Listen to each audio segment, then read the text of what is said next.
समस्त मोर press Lord आउ प्रभु अनुग्रह कले ए समय को जेहेतु आम मैंने वाक्य शुणा निमंते प्रभु दया करे आमको समय देले से प्रभु को मैं प्रथम धन्यवाद दिए आउ यूट्यूब चैनल जो मैंने देखुंट छोट बड़ पर्यटन समस्त ख्रीस्ट प्रेस लॉर्ड जेहेतु प्रभु अनुग्रह प्रभु आमको दया करे आज ये वाक्य जाना प्रिय लोक मैंने आज समस्ते कहते प्रकार मत दौरान पृथ्वी सृष्टि है आज आम जाना पृथ्वी केमी सृष्टि है आज वस्तु आउ विषय है आज पृथ्वी केमी सृष्टि है आउ किए सृष्टि कला ये दुईटी विषय पर आम कह आज प्रथम विषय है जे पृथ्वी केमी सृष्टि है आउ द्वितीय विषय है पृथ्वी किए सृष्टि कला पृथ्वी की किए सृष्टि कला से आज लोक मैंने बहुत जानी जेहेतु ये कला से समस्त कहते गोटे गोटे मत दौरान से आम शास्त्र आज हम शास्त्र प्रमुख वाक्य बाइबल आज बाहर करवा किए प्रकृति पृथ्वी सृष्टि करमी सृष्टि है आठार वस्तु कौन थी पृथ्वी केमी थी ये सब विषय जाना से चलतु ये समय आपण देखुं समस्त ये वाक्य को ध्यान दिंतु आउ जाना चेष्टा करूँ प्रकृति पृथ्वी सृष्टि कर पृथ्वी सृष्टि है केमी ये विषय गुड़ाक आप चलतु चलतु प्रथम वाक्य बाहर करवा कलसीय पुस्तक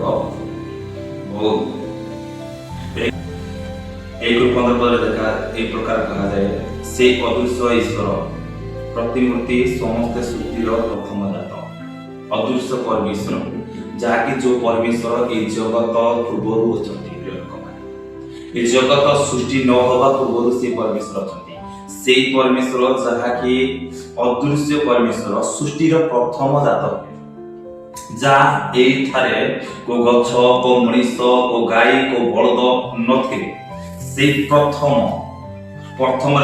शरीर थिला प्रतिमूर्ति परमेश्वर प्रथम थिले आज आम जाना दरकार प्रकृति ईश्वर वाक्य प्रकृति ये पृथ्वी सृष्टि कला कि से प्रथम पुस्तक पढ़ी कलसीय पुस्तक 1:15 पद कहा जाए से सदृश ईश्वर से अदृश्य ईश्वर प्रतिमूर्ति समस्त सृष्टिर प्रथम जात से प्रथम जात हुए कि जी परमेश्वर आम पृथ्वी की बना नवा पूर्व आग प्रथम जात वो मनीष नवा पूर्व परमेश्वर जात वो गाई बलद पृथ्वी नवा पूर्व आज से अदृश्य परमेश्वर जहाँकि जो परमेश्वर देखा जाए से परमेश्वर प्रथम जात होती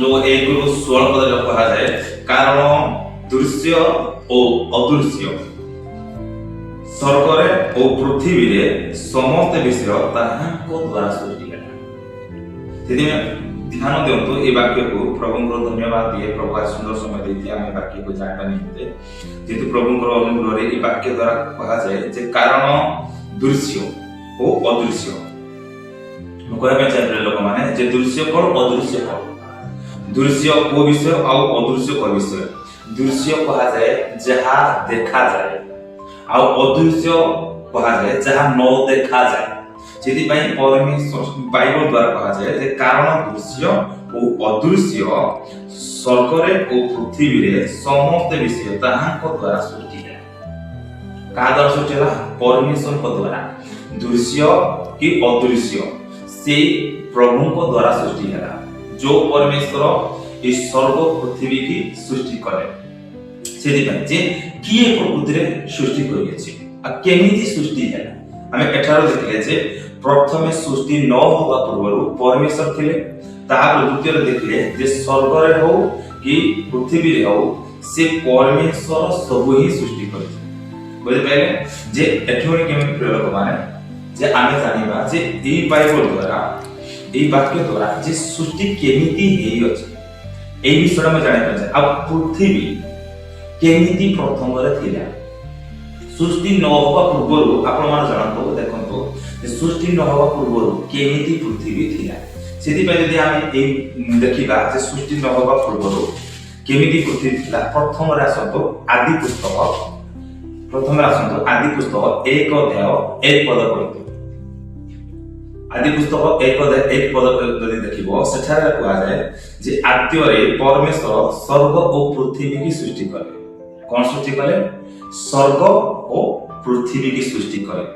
केतरे? आद्यरे। आद्य कहले प्रथमरु परमेश्वर हजार वर्षरु परमेश्वर प्रथम रे से स्वर्ग और पृथ्वी की सृष्टि करे। आद्यरे जहा कि आरंभ कथा कहती, कारण आरंभ रे परमेश्वर ये लिखा हुए जे आद्यरु परमेश्वर स्वर्ग और पृथ्वी की सृष्टि करे।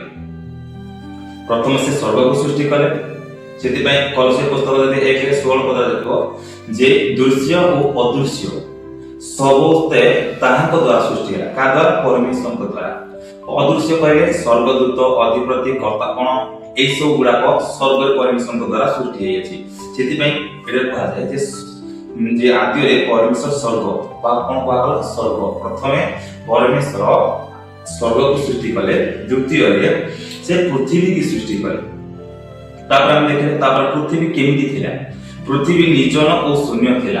केमिति थिला? निर्जन। निर्जन कहले एठारे को जीव नथिला, को जंतु नथिला, को गछ नथिला, को लता नथिला, को खाद्य को मनुष्य किछि भी नथिला, शून्य थिला। आउ गभीर जल ऊपर अंधकार थिला। केमति थिला? गभीर जल रे प्राय जल भर्ती थिला आउ अंधकार थिला। एठार सब जगह रे अंधार थिला, को ज्योति नथिला। जब परमेश्वर आसिले सेठार कोन थिला? जल भी थिला आउ अंधार थिला। तापर कहले लेखा जाय दुई पदरे पृथ्वी निर्जन और शून्य थिला आउ गभीर जल ऊपर अंधकार थिला।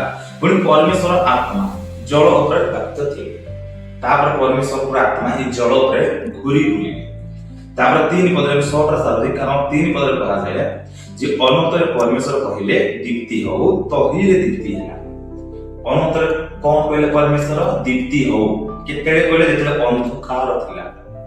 कारण जेतले अंधकार थिला सेति पय परमेश्वर कहले तही रे दीप्ति हो तही रे दीप्ति।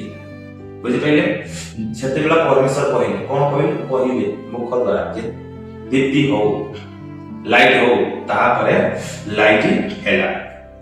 तापर परमेश्वर 4 पद देखबा आदि पुस्तक 4 अध्याय 1 ରୁ 4 पद पा जाय जे आउ परमेश्वर दीप्ति के देखले जे ता उत्तम तहिरे परमेश्वर अंधकार को दीप्ति की भिन्न करे। काहेरो भिन्न करे? अंधकार रो दीप्ति की भिन्न करे, अलगा करे। अंधकार रो दीप्ति की भिन्न करे। पुणी परमेश्वर दीप्तिर नाम दिवस देले ओ अंधकार नाम रात्र देले। बुझि पाइले लोक माने जेहेतु अंधकार नाम कोन देले? अंधकार नाम देले, कार नाम रात्र देले। बुझि पाइले? अंधकार नाम रात्रि देले आउ दिनर नाम से दिवस देले। बुझि पाइले?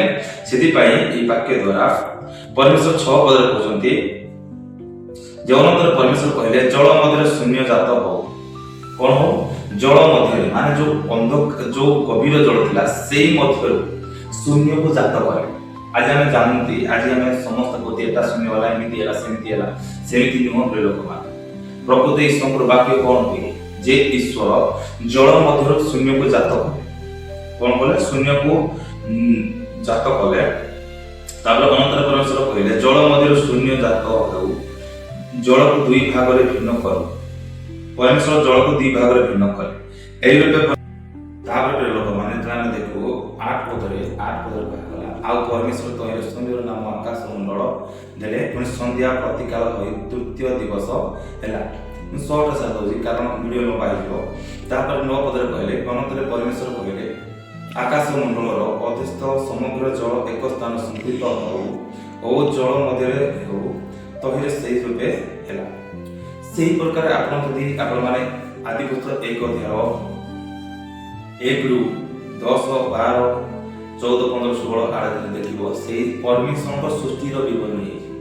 प्रभु केमिति सृष्टि करिछि सेति पय हम कहया पय चाहि लोक माने जे आज दिन रे हम जानिबा दरकार जे प्रकृति सृष्टि किए करिछि।